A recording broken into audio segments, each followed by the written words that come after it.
ഈശോമിശിഹായിക്ക് സ്തുതിയായിരിക്കട്ടെ.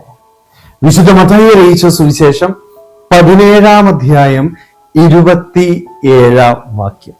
അതെടുത്ത് എനിക്കും നിനക്കും വേണ്ടി അവർക്ക് കൊടുക്കുക.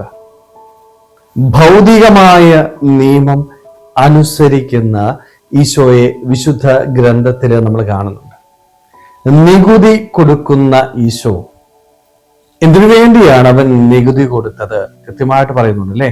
ആർക്കും ദുർമാതൃക നൽകാതിരിക്കാനായിട്ട് ഭൗതികമായ നിയമത്തിന് ഞാനും കീഴ്പ്പെട്ടിരിക്കുന്നു. എൻ്റെ ജീവിതം എപ്പോഴും മറ്റുള്ളവർക്ക് മാതൃക നൽകുന്നതായിരിക്കണം. സ്നേഹമുള്ളവരെ, നമ്മുടെ ജീവിതത്തില് ഈശോ നൽകുന്ന ഏറ്റവും മനോഹരമായ ഒരു സന്ദേശമായത് അവന്റെ ജീവിതം എപ്പോഴും മാതൃക നൽകുന്ന ഒന്നായിരുന്നു.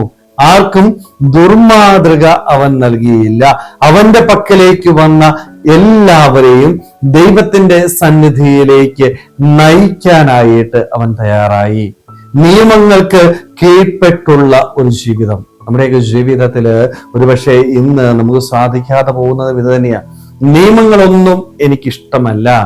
നിയമങ്ങള് ധിക്കരിക്കുന്ന വ്യക്തികളായിട്ട് നമ്മൾ മാറുകയാണ്. ഭൗതിക നിയമങ്ങളായിക്കൊള്ളട്ടെ, ആത്മീയ നിയമങ്ങളായിക്കൊള്ളട്ടെ, നമ്മുടെ ജീവിതത്തില് നമുക്ക് ലഭിക്കുമ്പോൾ അത് പാലിക്കാനായിട്ട് എനിക്ക് സാധിക്കണം. അതനുസരിച്ച് ജീവിക്കാനായിട്ട് ഞാൻ തയ്യാറാവണം. കാരണം ഈ നിയമങ്ങൾ എപ്പോഴും എൻ്റെ നന്മയ്ക്കു വേണ്ടിയുള്ളതാണ്. അതേപോലെ തന്നെ ഈശോ എന്താണ് പറയുന്നത്? ആർക്കും ദുർമാതൃക നൽകാതിരിക്കാം. അവന്റെ ജീവിതം എല്ലാവർക്കും നല്ല മാതൃകയാണ് നൽകിയത് അല്ലെ. എല്ലാവരെയും ദൈവസന്നിധിയിലേക്ക് അവൻ നയിച്ചു. അവന്റെ വാക്കുകളായിക്കൊള്ളട്ടെ, അവന്റെ പ്രവൃത്തികളായിക്കൊള്ളട്ടെ, അവ എപ്പോഴും ദൈവത്തിന്റെ സന്നിധിയിലേക്ക് മറ്റുള്ളവരെ നയിക്കുന്നതായിരുന്നു. പക്ഷെ പലപ്പോഴും നമ്മുടെയൊക്കെ ജീവിതത്തില് നല്ല മാതൃക പങ്കുവെച്ചു കൊടുക്കാനായിട്ട് നമുക്ക് സാധിക്കുന്നില്ല. ദുർമാതൃക ഒത്തിരിയേറെ നമ്മുടെ ജീവിതത്തിലേക്ക് ഇന്ന് കടന്നു വരികയാണ്.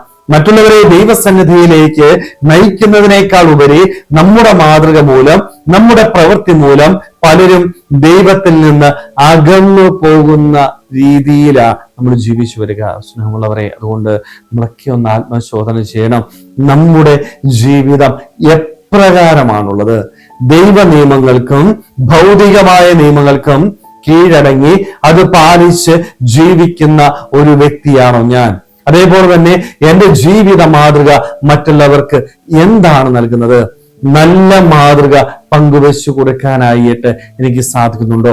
എൻ്റെ വാക്കുമൂലം, എൻ്റെ പ്രവൃത്തി മൂലം മറ്റുള്ളവർ ദൈവസന്നിധിയിലേക്ക് വരുന്നുണ്ടോ? അതോ അവർ ദൈവത്തിൽ നിന്ന് അകന്നു പോകുന്ന ദുർമാതൃക കൊടുക്കുന്ന ഒരു വ്യക്തിയാണോ ഞാൻ?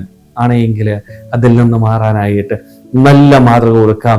എല്ലാവരെയും ദൈവസന്നിധിയിലേക്ക് നമുക്ക് നയിക്കാം. അതേപോലെ തന്നെ ദൈവിക നിയമങ്ങൾക്കും ഭൗതിക നിയമങ്ങൾക്കും കീഴ്പ്പെട്ട് ഈ ഭൂമിയിൽ വിശുദ്ധിയോടുകൂടി ജീവിക്കുവാനായിട്ട് നമുക്ക് ഓരോരുത്തർക്കും ആത്മാർത്ഥമായിട്ട് ആഗ്രഹിക്കാൻ ശ്രമിക്കാം.